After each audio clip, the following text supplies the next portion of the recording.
We have an interesting subject this morning that comes to our attention frequently. Nearly every male brings a request for an introduction to a reputable religious teacher. People want to know where to go, who to find, what to join and what not to join. These letters come in constantly, and also phone messages and personal requests. As you probably realize, our organization does not carry on that aspect of the situation. We do not endorse and we do not support any particular individuals or groups. And the support for this point, I think we all need to understand rather carefully. In our search for realities, we have to depend upon some rules, some pattern of plans, purposes, requirements, and fortunately there are such rules, and they are the same in all parts of the world. The teachings of the Arhats of China and the Adepts of Europe, the alchemists, the Gnostics, all of these different groups, the esoteric sections in all cases are the same in principle, and very largely the same in practices, for the simple reason that, like the science of medicine, wherever you are, if you have a certain ailment, you have to take the remedy that is indicated. And anyone seeking truth must follow the path, must follow the ancient, eternal, unchangeable way, because it has to do largely, in fact completely, with the individual himself. In the adept tradition in Europe, we have the alchemistical disciplines, the series of processes which lead to the transmutations of base metals. These metals being represented by the planets and by the chemical formulas that are found in the ancient alchemical manuscripts. In the Asiatic side, in Buddhism, or Taoism, Confucianism, Hinduism, we find also that arhatship or adeptship is the result of a specialized discipline. It is a process dependent for its success upon the individual himself. In the Eastern and Western systems, we have the human personality divided into 4 distinct levels.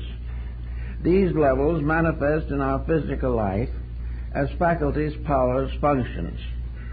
The lowest of the levels is the physical. Above that is the energy field.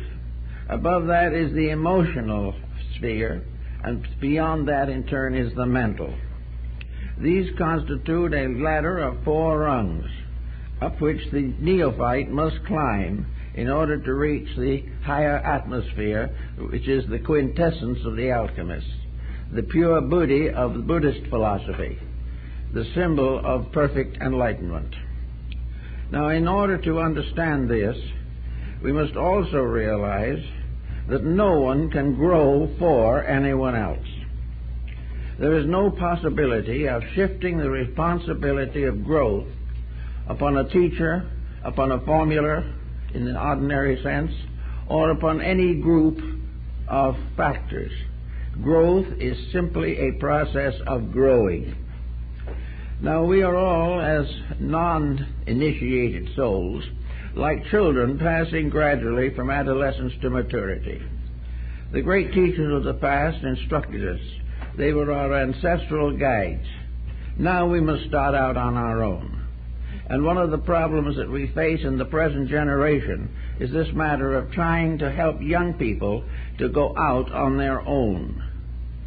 First of all, they are going to anyway, because parental influence is no longer strong enough to hold them. You can teach them whatever you want to, but in the long run, most of them will do what they intend to do.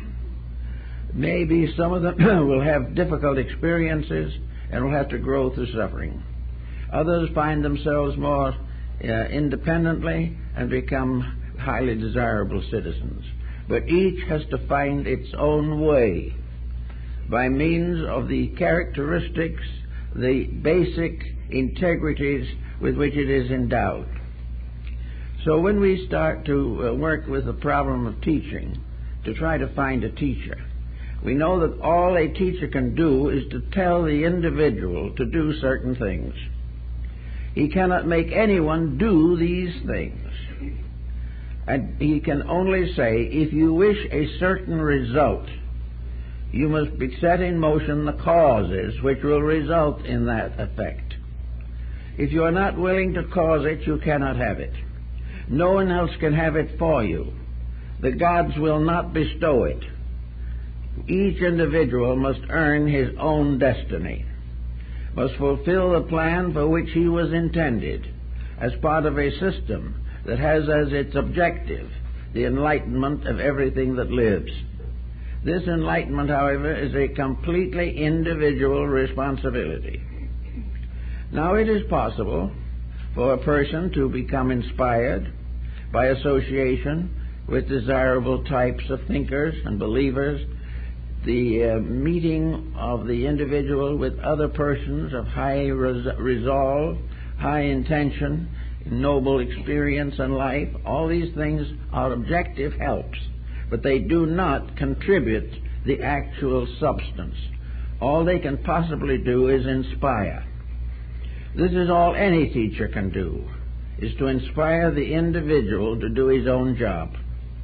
And anyone promising other than that should be approached with due caution, because of the fact that though most people are looking for someone to give them a painless solution for the mysteries and miseries of existence. We want to do mostly what we please, but we want to find a way of doing it and escape the consequences of our mistakes.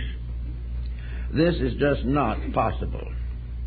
And no matter how much is claimed, the fact remains that each individual must live out his own pattern of purposes. There are rough instructions, however, and some of them are pretty rough, as to how this is done. One of the first is to realize this set of 4 steps, and to realize that the life of sanctity begins at the bottom of these steps and ascends gradually. And in the Eastern system, in the system of the Yoga and the Arhats and the Lohans of China, the Taoist system, and also the Muslim mysticism, the simple fact is that all growth begins with the proper development and integrity of the physical body. The physical body must become the pedestal or base upon which the project is situated or fixed. So the aspirant begins by considering the means by means of which the physical body can be brought into the closest possible relationship with normalcy and harmony. This means that any destructive habit which endangers the body blocks the entire procedure. The individual cannot go along and have a little marijuana now and then and accomplish the things he wants to accomplish. He cannot, it's not possible. The physical body must come first. Now, your ascetics, even in the Old Testament and in most of religions, went out into the wilderness and there meditated and prayed in solitude. We have a wilderness also, but it's called chaos. It's where we live now, and if anything could be more a wilderness, we don't know. This is what the Muslim calls the desert of waiting, the place where everything now lacks the quietude that we associate with the deserts, the mountains, and the valleys. Therefore, we cannot really go away and simply devote our lives to that kind of physical therapy. Naturally, if we could get out of the city, get away from the smog, get rid of our debtors, all these things, it would help. But most persons are not willing to make such sacrifices. So the physical problem has to be solved as it is in Mahayana Buddhism, not by going into the desert and meditating and praying, but facing each day with an increasing degree of internal enlightenment. In other words, the physical world must be conquered in the person. He must find ways of living in this material existence without being damaged by it. Now, this is hard to think about because almost anything we do will damage us. But the thing that damages us most is when we have to do what we do not want to do. Therefore, the beginning of the correction is to stop not wanting to do that which is necessary. We can avoid certain pitfalls by not setting the causes in motion. We can keep the body in the best condition as long as we can by moderate living. We can also make sure that it has proper ventilation, proper nutrition, and has opportunities for peace, quietude, and sleep. One of the things that the old systems always point out is the importance of keeping away from artificial drugs to produce the effects that are desired. It cannot be entirely followed, but we should not attempt to bring the body under control by doping it. It has to be done by the intelligence of the individual who is the caretaker of that body and is therefore responsible for its functions. He must decide that the body is a younger brother to the mind, and that it is the duty of the elder brother to guard and protect the younger brother. It is the duty of the individual never to neglect the physical requirements of living, but never to accept the extravagances which come from lack of insight. The great life, the enlightened life, must be normal, but it must also be simple. A simple and direct life. Extravagance has a tendency to damage the body as well as the rest of the organism. The process of living in this body only to use it for the fulfillment of self-centered ambitions and purposes is wrong. The body is the servant of an individual who presumably knows what he's doing. And if the person doesn't know, the body cannot follow the leadership. And without leadership, the body falls apart. So the beginning of the road that leads to enlightenment is to settle down quietly and take whatever time is necessary to make a friend of the body for the first time perhaps in our lives. Make the body a valuable and important member of our personal collective. Give the body its rights and its dues. Do not dissipate it. Do not damage it. Do not exhaust it on useless enterprises. The body is willing to be martyred to a great purpose, but never to a small one. Therefore, the body must be considered first. This means a gradual modification of many attitudes that we have. Luxuries may be more damaging to the body than they are of use, but the body endures them because the mind or the emotions wants them. And wherever the mind and the emotions lead the body to excess, there is damage. This must be carefully watched and regulated, or we will get into trouble. Now, beyond the body comes the second area, which only is workable, usable, and possible if the body has already been brought into order. We must ascend, always building upon a solid foundation. Until we have solved the lower, we cannot pass to something higher. Assuming we have regulated the body, that we have given it all that it needs, but never for a moment sacrificed its well-being for some other purpose of our own, unless that sacrifice is justified by moral expediency, by the need to give something beyond our normal. The individual who gives their life to save another life has not disfigured the body. They have given it to a purpose that is higher. That which is higher is always the basis of the realities and the right values of things. But assuming that we now live simply, that we are not subject to extravagances, that we are not dissipated, and that the body is not disturbed by any external situation, that the body is not working for something, not working for something that is worthwhile, that it is supporting an extravagance of the mind and not the need of its own integrities.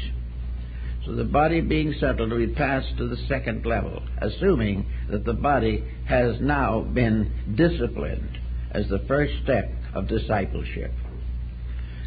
The energy fields of vital body, etheric double of the physical, is the source of our supply of life force. It is that which animates all things and makes them alive. This aliveness is primarily turned downward. It is the aliveness, the vitality, which protects the body and makes it capable of receiving into itself stress and strain from higher causes within its own structure. Now, the vital body being an energy field, the individual who wishes to advance in spiritual matters must reduce energy pressures.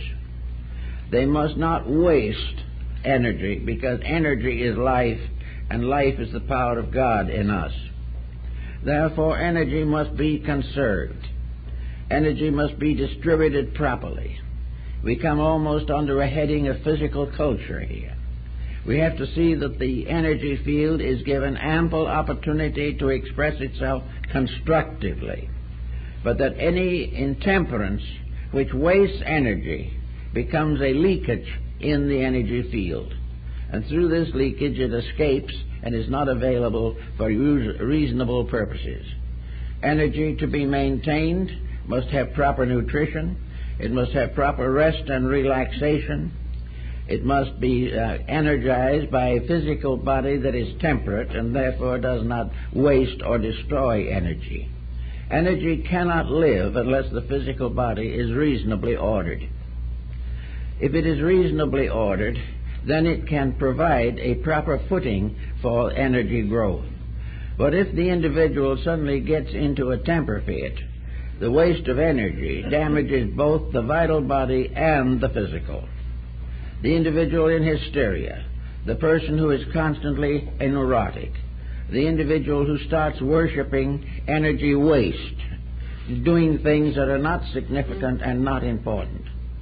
All energy is to be used for constructive purposes, in order that energy, which is life, a part of which has been given to us, will be used as it was intended to be used, for the greater good of all that lives.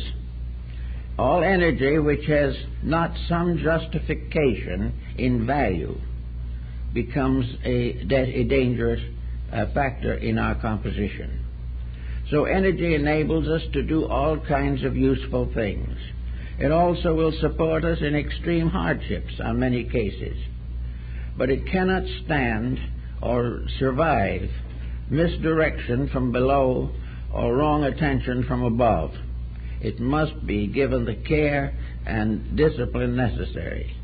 Energy discipline involves one important factor: quietude.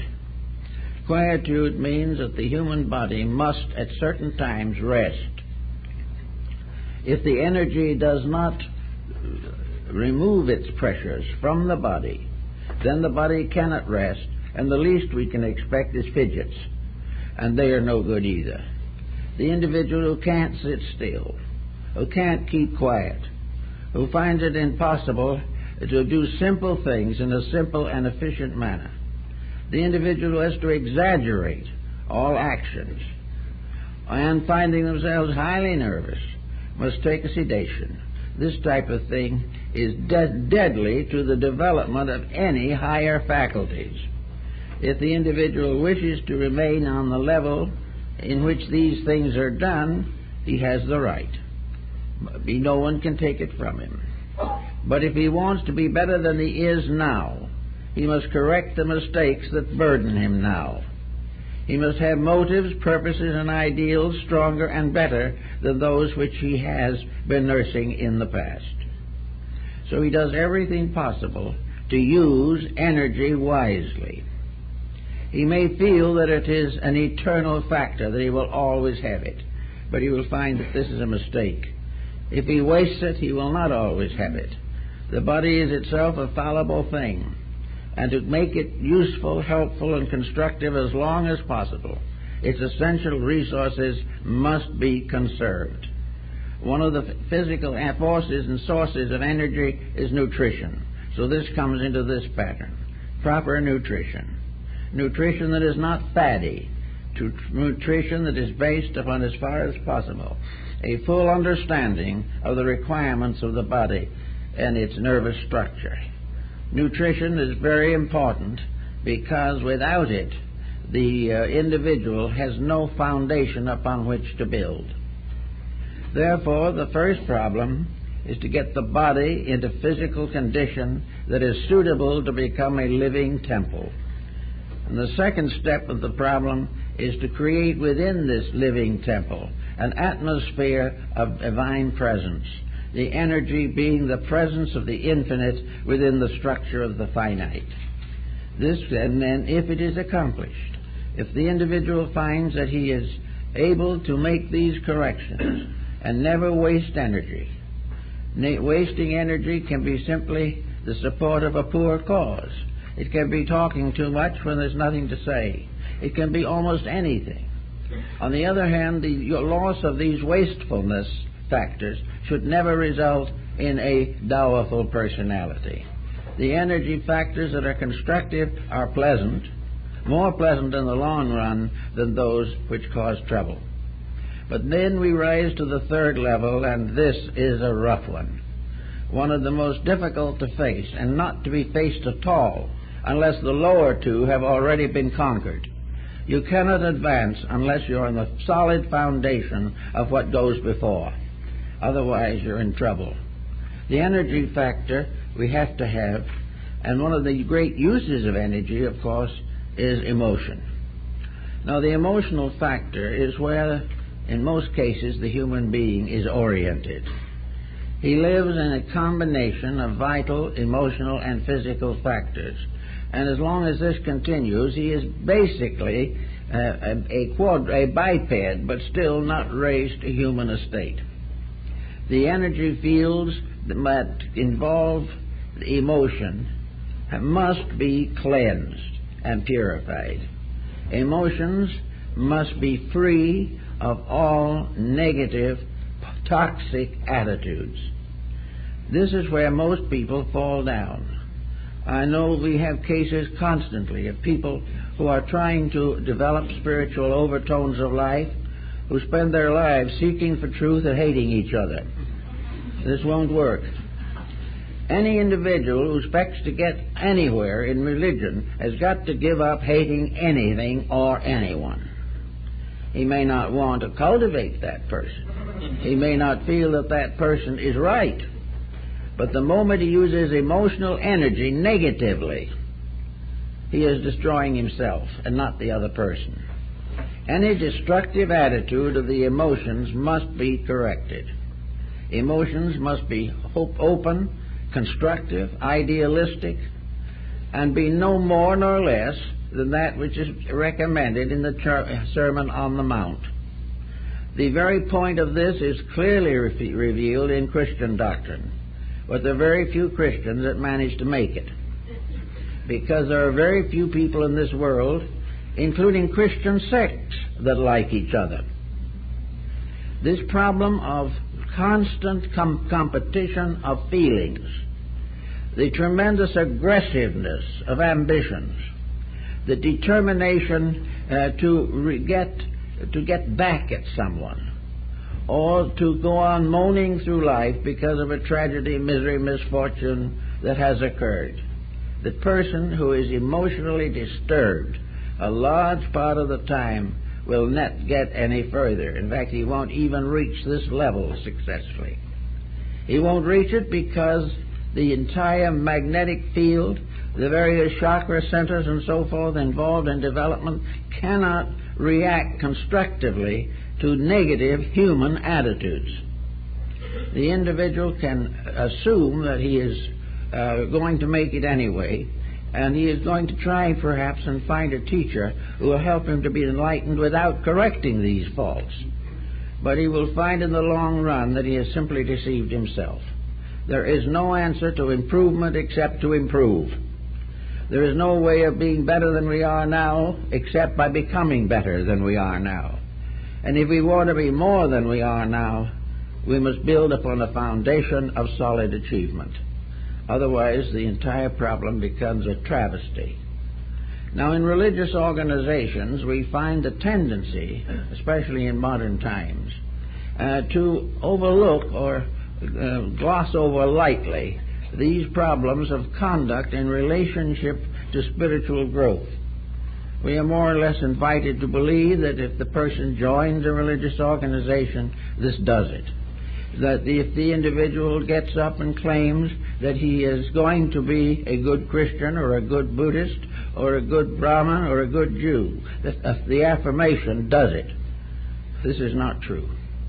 The individual is never any better than his own conduct. He is never more advanced or more spiritual than the dignity of his attitudes toward life. Therefore, in the problem of searching for a teacher, we have to realize that our ulterior motives must be very clearly and carefully found out and corrected. Why are we looking for the teacher? Most people have very simple answers. I got a letter not long ago. The individual said, I've been miserable all my life, I'm half sick and I'm neurotic, and I want a way out to something better. Well, now that's a common kind of appeal, and you respect it. It is something to respect. But the only way this individual can get what they want is to change themselves. And anyone who promises to give them enlightenment without correcting their faults is themselves deceived or unaware of the facts. How can we change a person who is resolutely determined to stay as he is?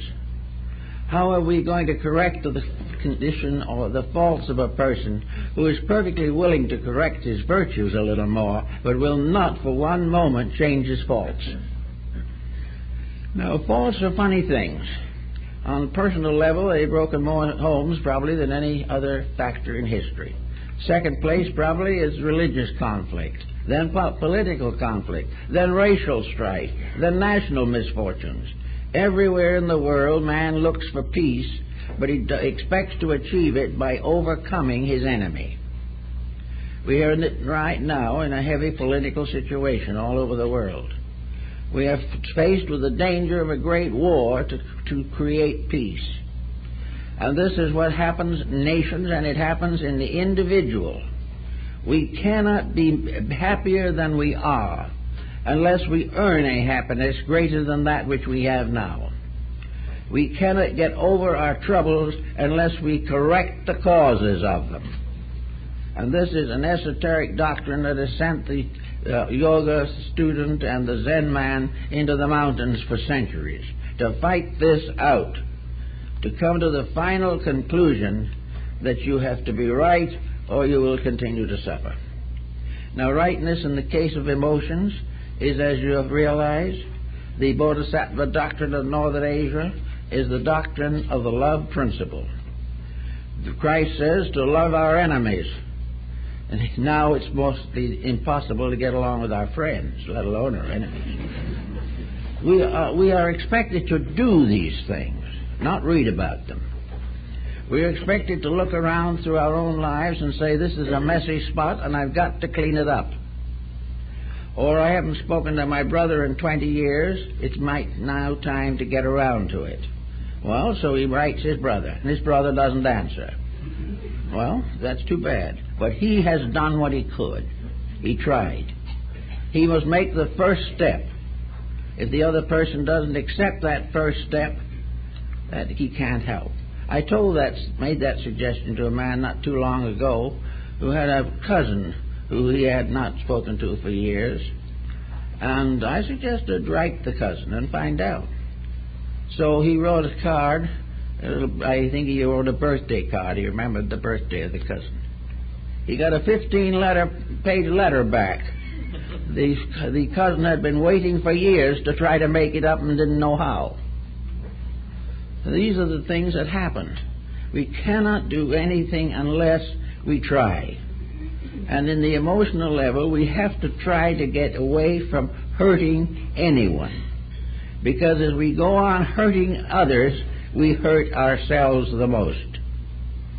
Now, this is where many people get into trouble. They cannot get away from a certain negative reaction to society around them. This is largely due, of course, to the condition of society. No one questions that. But this condition of society is the consequence of the individuals all feeling this way. Somewhere we have to break the impasse, and the only place any individual can break it is in himself. So we have to start in to use the emotions constructively. Emotions are to be beautified and nobled. They are to become more pure, more understanding, more generous, more forgiving. In every case, all emotional attitude should be dominated by integrities, dedications, and devotions. There should be nothing in the emotional life of the person that is a cheap compromise with principles. If he is compromising, then the problem won't get any better, and illumination remains far, far away. So the person, instead of taking lessons or trying to meditate their way out of their problems, should sit down and say to themselves, I meditate every day. Can I say honestly that every day that I meditate, I live better?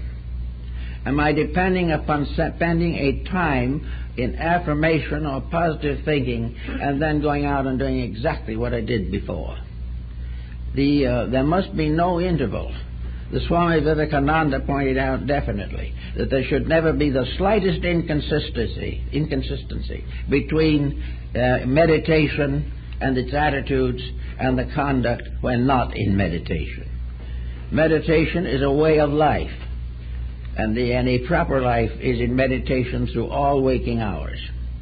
Not in a sacramental way, but it's simply a kindly, gentle, well-wishing for all that lives.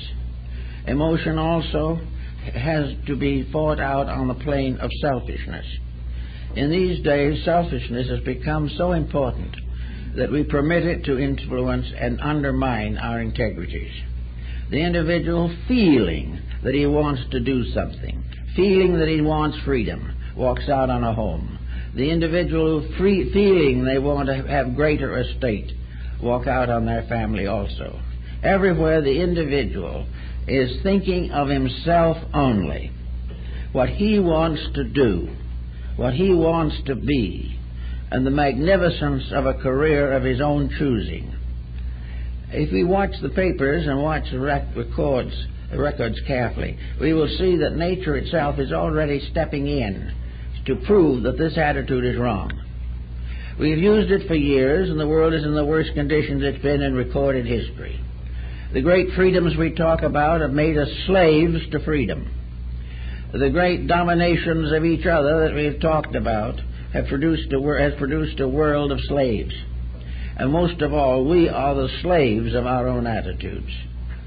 So on the emotional level, it is necessary for the individual to control his own life in a friendly, loving manner, to try to do the best job he can under the circumstances, never to get the most he can for doing the least he can.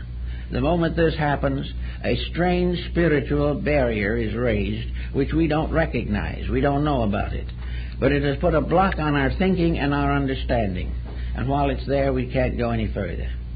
It is for this reason that in the ancient wisdom teachings, the corridors and byways of the underworld, where we are all struggling, were also beset with evil spirits and monsters and dragons and all kinds of horrible and frightful things.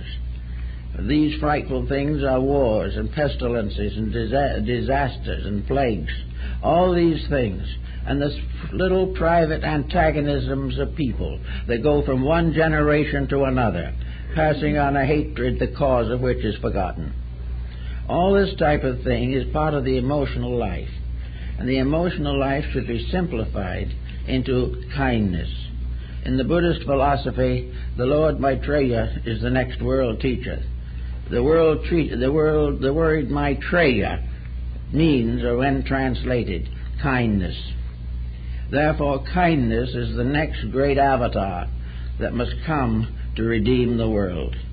And wherever kindness ends, it must begin with us. Kindness is something that must so dominate that all negative attitudes and negative feelings are simply given up as useless. And the person finds that in kindness and forgiveness, that he will have a great sense of warmth, of integrities, of kindness, of fineness within his own nature. Otherwise, he will continue to live under the shadow of old memories, old bitterness, and this and that. Also in the emotional realm is the problem of emotionalization of our own conduct.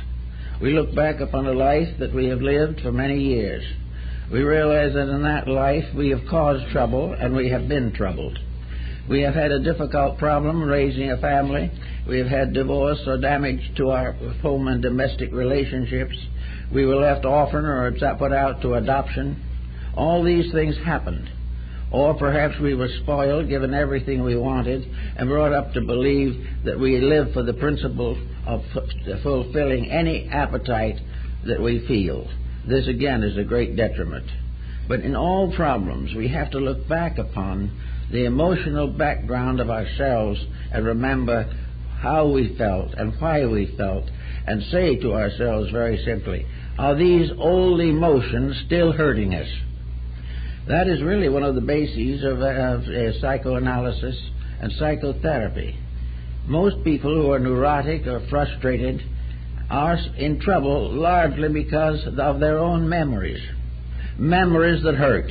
Memories that seemed unfair. Memories that made them hate their parents or their grandparents or their own children.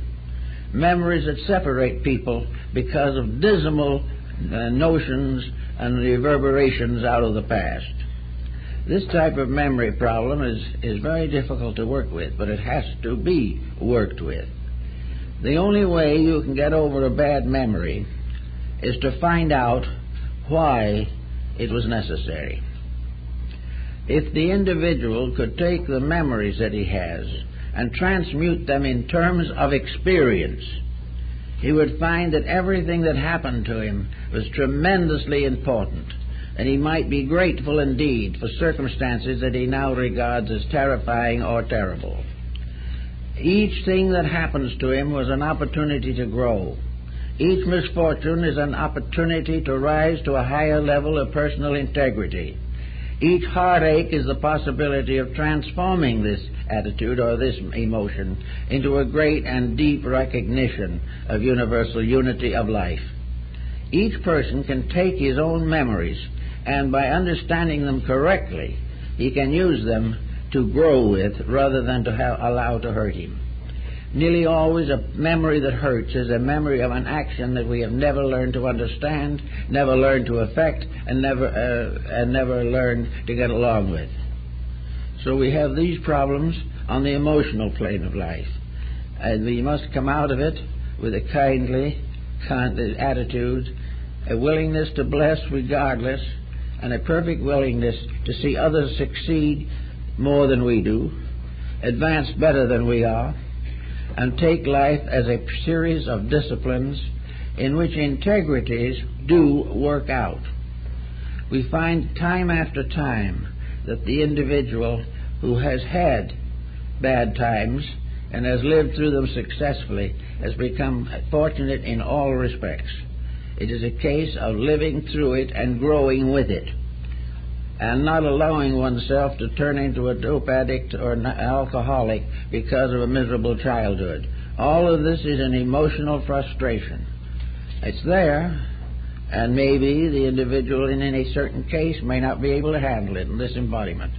But if he can handle it and doesn't do anything about it, he has no right to say that he is searching for a higher level of understanding and insight. Or if he says he is trying to, he should take into consideration that he will never make it until he changes himself. Now, beyond and above this, we have the next level, which in Jnana Yoga represents, in a sense, wisdom, the mind. Now, the mind is probably the most important instrument that we have, but it has much the quality of an atomic bomb by which it was brought into existence. The mind is an attitude of individuality. The mind separates the individual from all other individuals, at the same time that it bestows upon him the ability to recognize a possible kinship with others. The mind itself is a separating force working mostly downward into the material life. It is the reason why some people are paid 10 times what they're worth, simply because the mind has caused them to become indifferent to integrities. The mind can cheat and justify it if ambition is strong enough. Therefore, the mind is the power of the individual to compete successfully with other individuals. It is the power of a nation to compete with other nations and the instinct to do so. The mind is forever seeking and conspiring to advance the estate of the person, not the estate in terms of divine insights, but the estate in the terms of physical success. And yet the mind is not that negative an instrument, is not intended to be so used. The mind is the basis of a contemplative justification of life. The mind is the thing that will enable us to sit down quietly, see why we are wrong, how we are wrong, and what happened to people who made the same mistake from the beginning of history. The mind is a philosophical instrument. It might remind us of the fact that we can't lie today any more successfully than they lied in Egypt 3,000 years ago. And we cannot have a selfish way of life now any more than we could when the Roman Empire fell apart. The mind gives us the realization with a strong proof factor that integrities are indispensable to security. The individual who endangers the security of others is endangering his own. And the individual who assists the development of others is contributing to his own development. Because he must, in order to develop, have an environment to develop in. He must have others around him to develop with. He must have opportunities to learn, to grow, and to understand. And if he becomes isolated by his own selfishness, intolerance, aggressiveness, all these factors, he is left naked to his enemies. So the mind is something that someone may say would be a good basis upon which to discuss the problem of a teacher, what we need in the form of a proper instructor. A teacher in this case must be as it is in school. A teacher teaches arithmetic, he teaches geography, teaches history, and a little grammar. A little weak on the grammar at the moment. But the fact remains that the teacher passes along the instruction that has been accumulated out of the past. Now, this instruction is useless and worthless unless its morality is recognized. Unless instruction shows why people got into trouble and shows how they got out of it if they did. If instruction doesn't teach us to correct our own faults, develop our own virtues, and establish an integrity in life, then this instruction is worthless. And more or less this is what is happening.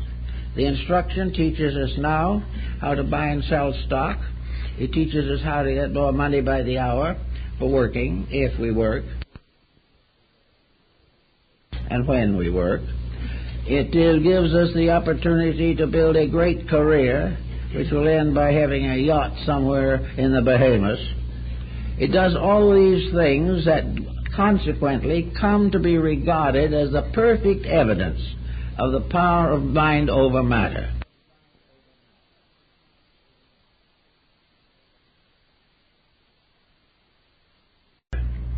It is the perfect proof that constructive thought can make us rich.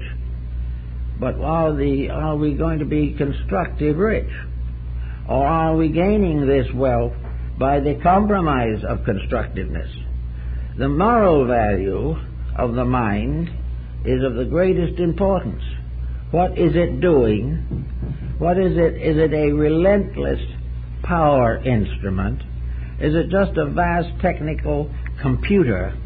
Is it something that is soulless and purposeless and only gives us the facts to do with as we please? Or does the mind explain a little to us why things happen and why we can make different things happen in our own lives if we really want to?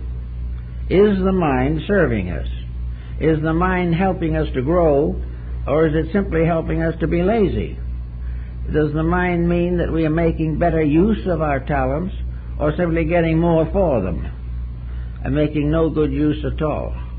Is the mind giving us success in the terms of real estate and stocks and bonds, which incidentally can be wiped out very quickly in spite of mental ingenuity, or more usually because someone else's mind is smarter than ours? This is all part of a great delusion. And yet with this delusion we try to live. So with a mind that won't tell us the truth, or we don't expect it to, or won't let it tell us the truth, a set of emotional factors that will not permit us to be happy, cheerful, pleasant people, a vital system that is so diluted and degenerated by our upper conduct that we are tired all the time, and finally a body that might be well expected to hold on for quite a while, that becomes a wreck in 50 or 60 years. Now this is the pattern against which the ages put up the pattern of human growth. Everywhere we look, we see that nature is insisting upon improvement. Nature will not sustain that which is not growing. Nature will not tolerate forever that which is contrary to the common good. If we want to be successful people, we'd better get started copying the way nature does it, and not expect to have some strange abnormality make us satisfied and happy. Now we come to another factor then, that is the fifth factor. We can call it what we want to. The Buddhist calls it Buddhi, or the Bodhi of upper intelligence. It has sometimes been called the divine mind.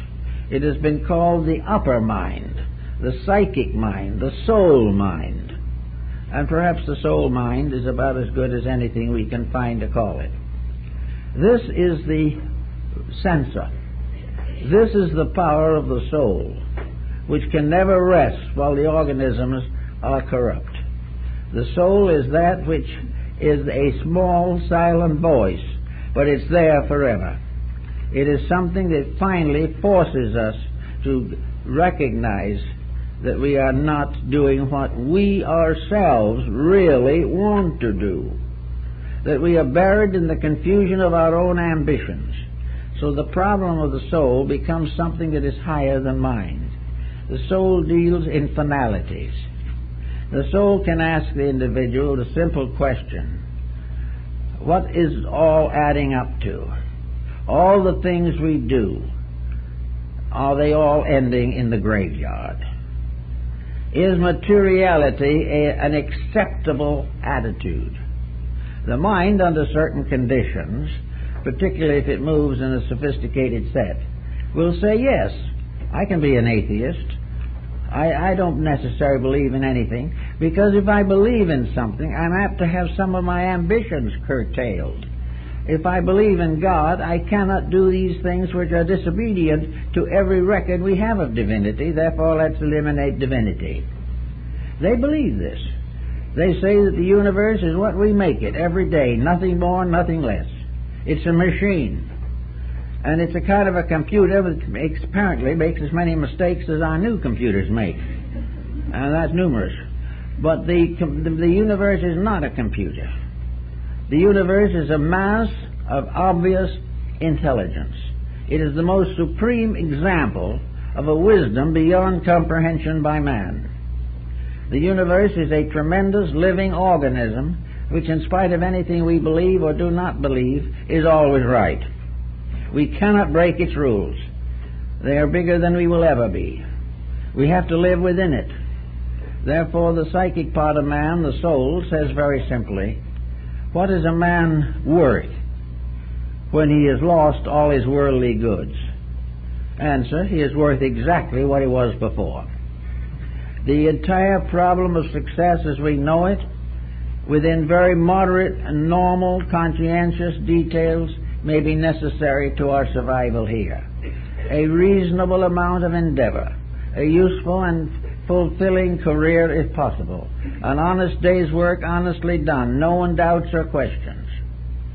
The question is, to what degree are we using these instruments that have been given to us simply to add to something that adds to nothing? How are we going to do, what are we going to do about the yacht and the Bahamas when we aren't here anymore? And how long will it be? Many individuals seem to act as though they were going to live forever, and then mistakes cut them down, mistakes of their own making. So why should we destroy our integrity, corrupt our families, destroy our civilizations, impoverish humanity, leave half the earth starving to death, in order that a few, or even more than a few, can do something very important now, like amassing a great fortune? What is it all about? Before the individual can hope to go on to the esoteric worlds of thought, he's got to think these things through. He's got to come to the final conclusion that he must clean the inside of his own cup. He must see that his own life is, as far as is humanly possible, brought under moderation, under a conscientious use of what he has, and a continuous dedication to the service of his fellow men. These are the things which, to the gurus of old, were the indispensable values. Now, the Indian gurus who had their disciples have become a legendary kind of group. They were persons who became the spiritual parents of young people to give them a training or an insight or an understanding. Very often the young people went and lived in the ashram or in some hermitage where the guru lived. They lived a very simple life. They lived a very quiet life. And they lived constantly in the presence of a person who was beyond the temptations of mortal life. The guru was a living embodiment of the teachings that they hoped to come to. The guru had no material possessions. All his worldly goods was a lota, a bowl which was to be his begging bowl. He had a few little strips of cloth, a bead or two around his neck, a dhoti around his waist. This was all the material possessions he had. He lived only to help and educate and enlighten his disciples. Therefore, for these young people who lived with him for 5 or 10 years, day or night, he became a living example of being exactly what he taught. Now, this is very important. He gave the example of no exploitation. He offered nothing to the disciple except the right to grow. He offered no satisfaction, no end to personal problems, but only a quietude which would cause these problems to solve themselves. The guru was a living example of what is accomplished by simply being in the world but not of it. And the disciples who came to him became teachers in their turn. They were there in order to learn to become servants of human need. There was never any discussion of great establishments. The great work was the simple work of living true to principle and bestowing this vital experience to others who came after. Now, it's hard to do this in our modern civilization. We know that, because the old days are not with us very much anymore, and young people gathering for various religious purposes have not the background. These two students that came to the gurus came from families that had religious domination in thought and philosophy for maybe 50 generations. We have nothing like that today. We have no way of classifying or finding out just how to judge the validity of various paths that seem to open. But we can do something. We are not powerless to make certain decisions that are really useful to us. One of these decisions is that we can be slow to become involved in an organization or in a teaching which we know nothing about. We have the right to observe. And those who desire to join an organization must not and should not be over-influenced by promotional material or things of this nature. The individual who is wise in these matters will do well to observe this group of people very carefully and probably hold decision for at least 1 year. If during that year they have evidence of the integrity of those people, the dedications that they have to the higher principles of life, that they are free from ulterior motives and they are free from emotional combativeness, they are neither worriers nor fearers nor hopers, but they are workers. If in the end of a year it proves conclusively that this group is getting along well together, that kindness has been born among them, that friendship is their common term, and that they are dedicated to a purpose that is commendable. At the end of a year of observation, the individual may feel that he can decide wisely whether or not this particular group is for him. The same type of thing occurs in connection with individual teachers. They should be observed. Their motives should be analyzed. The individual should try to get over his terrific pressure to get spiritual quick and find out whether there is any substance in the matter under consideration. He must try to gradually get away from all inducements that are offered to him that are not part of the integrities of universal truth. That he is being invited maybe too strenuously, that he is not ready for what is being offered to him, or that those who are offering it do not have a proper dedication on their own parts, that there is not a true recognition of the fact that the entire course of spiritual growth is the long, quiet journey home, as Plotinus called it. It is the trip back to the source of ourselves, to the great foundations and integrities that were made flesh and dwelt in us. Therefore, our entire purpose is to grow, and by growth, to serve. And this gives us one more final attitude about the matter. And that is, what do we expect to be if we grow? If we achieve the enlightenment that is promised, if we attain to the tremendous internal vision that we would like to have, what are we going to do? What is our use going to be? Are we going to use wisdom largely to keep our own contentments? Are we going to use this wisdom to get away from all troubles, difficulties, labors, and worries? Are we going to use this to become superior to other people? Is it going to glorify us and gratify us to know that we have achieved? All these attitudes are for the most part wrong. The answer lies again that the only reason that we can really want to grow rightly is that we may become instruments of the attainment of universal growth for all that lives. In other words, we become servants of something higher no matter how high we go, until finally we are the servant of truth itself. And until then, the journey isn't over. And when we are servants of truth, we are in slavery to reality. There is nothing beyond that we can go. And yet that slavery is a strange kind of complete freedom, because with it is the recognition of the integrities we seek and the perfect acceptance of a divine state for which we were originally intended.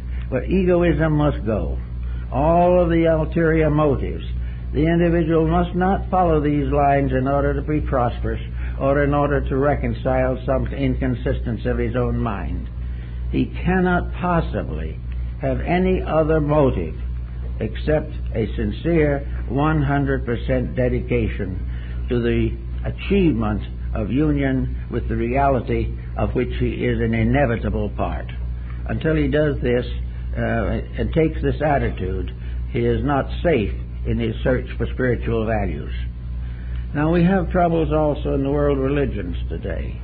What we cannot realize, really, in most places, is that there is one God, although he has 72 names. The names have become important. Today we have a great rise of terrorism in the name of the true God, the God of love and the God of peace. Suddenly becomes a justification for hatred and for everything of this nature. Now we have to be extremely careful in our own lives when we come to recognize our own religious allegiances. If we are in an allegiance to a competitive organization, one that is out to dominate and discredit others, then we either have to join that movement of aggressiveness or else we have to resign our membership. We must therefore try desperately and definitely not to be taken into various creedal and denominational factors. All denominations and all creeds have their place. They are right. They are on one of the rungs of the ladder. But not one of these creeds can prevent us from gradually coming to the realization that truth is one, that unity is the absolute and actual reality, and that all denominations are merely facets of one terrific spiritual reality. Therefore, in serving God, we love all. In serving ourselves, we sacrifice others to our own ambitions, our own purposes, and our own prejudices.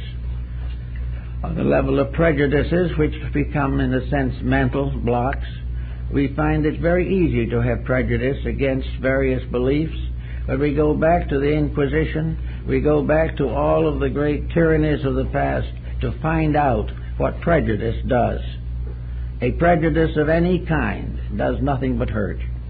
And instead of that, each person must strive definitely and in every way that he can to overcome all prejudice on levels of religion or philosophy. He may choose his own path, but he should not discredit the path of anyone else. It is their right to do as they please, but not necessary that he conform with it. So each person gradually becomes, in a sense, alone. But the Chinese had a very interesting point of view on this particular point. They had a sacred land, which is not our Eden or our heaven or paradise. But strangely enough, they had a word for it that we have used for many years for something else. The heaven of the Taoist sages of China is called Horizon, from which our word horizon comes. And this is a land in which all the wise and the loving get together. And they go in little ships, their own souls, to this great and beautiful garden world. In this garden world there is no punishment, no evil, no purgatories, only the poets and the scholars and the friends and the mothers and the children and the fathers sit under the trees and enjoy life. And, strangely enough, it is probably one of the few post-mortal state in which everyone is still studying. Those who have passed on are also learning a little something new every day. Life is not static. It is not assumed that the average person can play a harp successfully. Therefore, it's not suggested. Life becomes an adventure in knowledge, an adventure in friendship, in art and music and kindness. And here come the tired and the weary who have done it as best they could and have really tried hard. And they are welcomed into the assembly of the ones who have gone there and have done the thing right. All those in that world there have fulfilled the requirements. They have lost all sense of personal ambition. They are not even ambitious to be there. This is another point. But they are there because when they woke up after death, there they were. But there they were because of the way they had lived before death. They just couldn't help but wake up in a pleasant place because they had devoted their lives to service of others, love and kindness. There was no problem of sectarianism there. Anyone could believe anything he wanted to, because if he wasn't right, he couldn't get there in the first place. But being right did not mean he necessarily agreed with everyone completely. He had his own values and his own interpretations. Therefore, there could be some wonderful discussions and conversations, and the various members could get together in little groups and discuss the eternal values of things. It is said that Lao Tzu went there on the back of his water ox, when the mortal world of China no longer would accept him. So everywhere in this philosophy of ideas, there is a reward, and whether it is horizon, the land beyond, or simply that which is beyond our horizon at the moment, we are all working towards one thing. We are working towards happiness, friendship, kindness, and love. We are working for a better place for our children and their children. We want to have happiness for them, because only in the happiness of others can our own happiness be established. We want to live straight and square and fair, and we would rather live very humbly than compromise the principles which are the basis of life. So under those conditions, the person can attempt to enter the path of wisdom. He can find the way of teachers, the way of knowing what to do. But in each case, the teachers come only when the individual or the disciple attains a certain level. If the person completely controls the physical body and its various functions, there will in due time appear the teacher to tell him what to do next. As the Hermetic axiom of Egypt was, when the disciple is ready, the teacher is there. But the teacher, you can't go out and find him before you're ready, and there's no use trying. And when you're ready, there's nothing you can do, because you will find that which is next comes to you. Only, however, if you have kept the rules, kept the life, kept the values, and kept the integrities. So there is no need to worry about rewards or anything of that kind. The reward of growth is growth. The reward of individual integrity is to build a better world for everyone else and a happier life for yourself. There are integrities in life, and way back in the period of the god Nebo, in the ancient Babylonian and Chaldean tablets, there is a very simple type of instruction for man which he has never outgrown. One says, when a man builds a house, he shall use good materials and shall cheat in nothing. And if he does cheat, he shall be penalized. An individual who sells something will be punished by God if what he sells is not of the quality represented. Now, this was 3,000 or 4,000 years ago. But no matter what we do or how hard we try, we will never make those thoughts untrue. They cannot be changed. And if you don't believe that, watch what's happening today and see how everything is being shotted and nobody is happy about anything. The integrities are the basis of spiritual growth. And the life and the race and the people who have achieved integrity will have no problems to worry about here or in times to come. So don't worry too much. If you're interested in finding out a little bit about the integrities of life, history is a good start.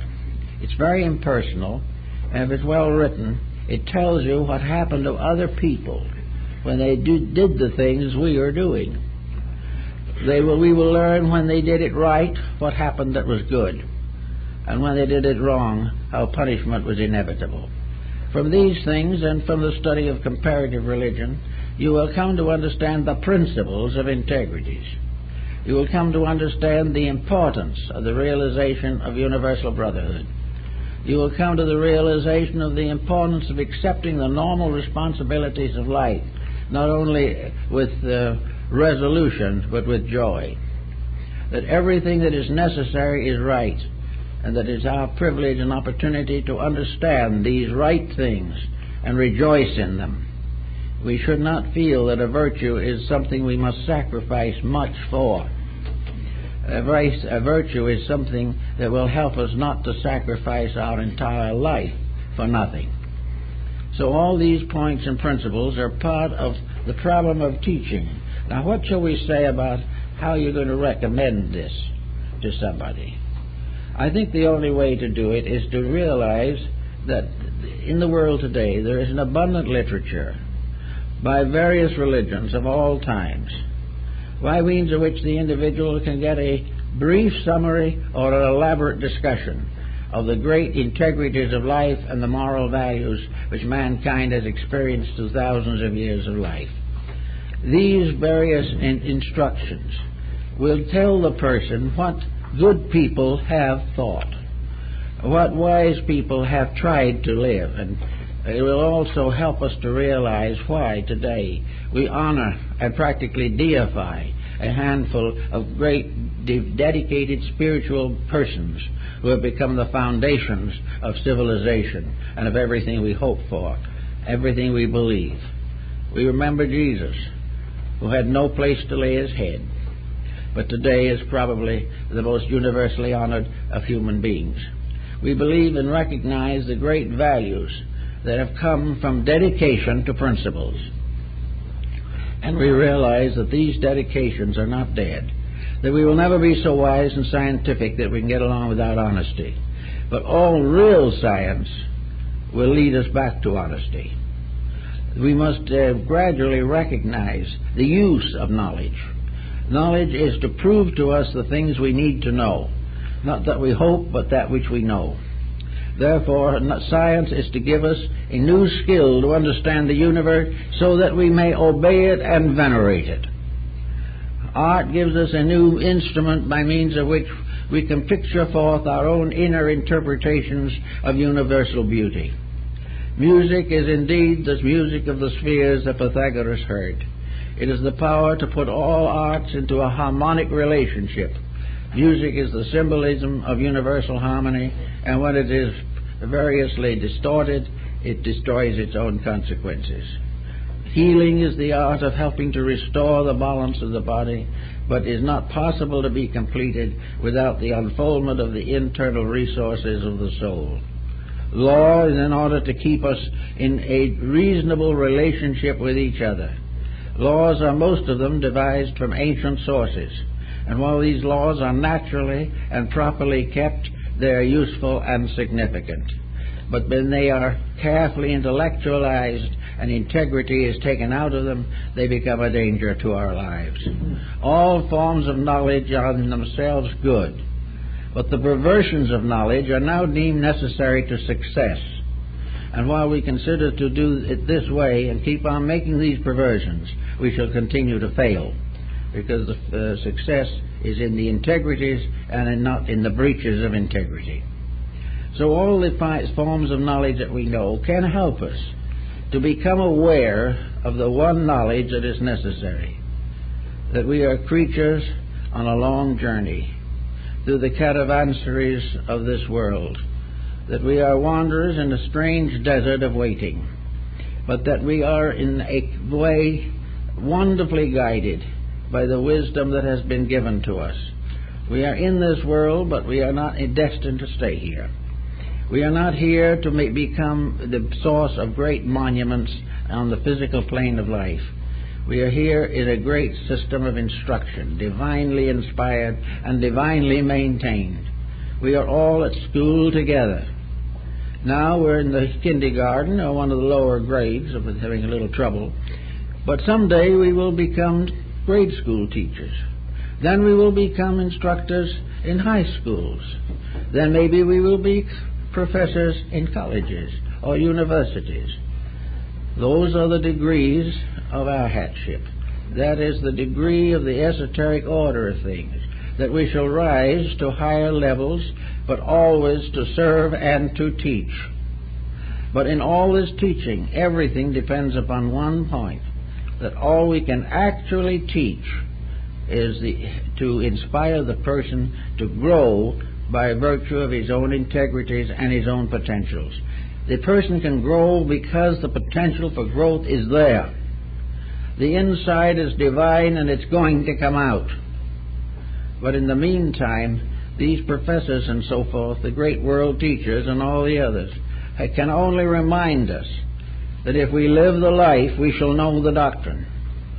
It will give us the courage to go and work on ourselves and using their example as an inspiration, attempt to do that which they have done so faithfully. All of this is part of how to grow. And I think if we just become a little more discriminating and not too enthusiastic, we can observe for ourselves those types of instruction which are useful, normal, and proper, and at the same time can avoid involvement in something that we do not regard as proper. We are all searching, and we haven't the discretion to know always what is best. But if we always say to ourselves what is kind, what is good, and what is inspired by the love of God and our fellow men, and is without exploitation and without ostentation, we won't be very far from the facts. So we hope each one of you, under this type of thinking, will be able to solve some of these problems for yourself. Thank you very much.